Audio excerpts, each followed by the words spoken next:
A fragmentação dos espaços é uma das questões mais importantes quando tratamos sobre o que é narrativa. E essa fragmentação dos espaços é importante quando nós vamos tratar de narrativa, justamente porque narrativa é esse processo de como contar uma história. Agora, como se conta uma história dentro do cinema? É isso que a gente tem que ter como fundamentação para entender como essa fragmentação dos espaços se dá dentro da narrativa cinematográfica. E aí a gente vai perceber que narrativa, por si só, também é esse transporte espacial, ou seja, trazer um espaço de um outro tempo para o espaço do hoje e projetá-lo para quem vai assistir. E aí a gente começa a perceber que o cinema, em seu início, precisava se diferenciar das demais artes. Em especial, quando a gente vai tratar da fragmentação dos espaços, diferenciar o cinema do teatro. Isso acontece porque no início do cinema, o cinema era tratado como uma arte menor. Uma arte menor porque ele era quase que uma réplica do teatro, só que não aurático, ou seja, não acontecia na nossa frente, de fato, aqueles acontecimentos. E aí, o cinema, por isso, e muitos dos pioneiros do cinema buscavam essa consolidação, precisava estabelecer sua própria linguagem. E a diferenciação do cinema para o teatro viria pelo corte.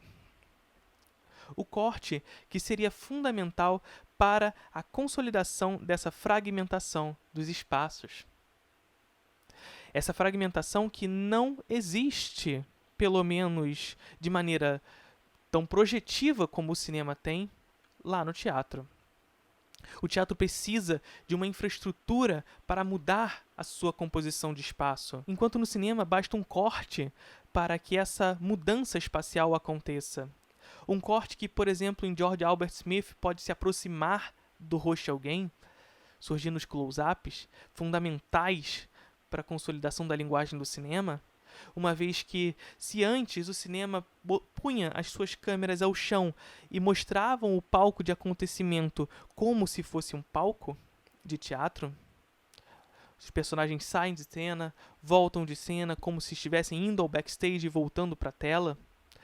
Quando chega o close-up, tudo fica mais projetivo. Nós conseguimos se aproximar do rosto do nosso personagem, algo que não existe no teatro. E essa aproximação se dá também pelo corte. E aí isso fica bastante evidente quando a gente chega em Sherlock Jr., do Buster Keaton. A gente vai ver em uma cena bastante interessante do filme o Buster Keaton sendo o projetor de um filme, ou seja, ele vai projetar um filme dentro de um cinema e ele começa a sonhar. E nesse sonho ele entra dentro do filme. E aí, quando ele entra dentro desse filme, acontece a magia. A magia do próprio cinema, a magia da linguagem cinematográfica.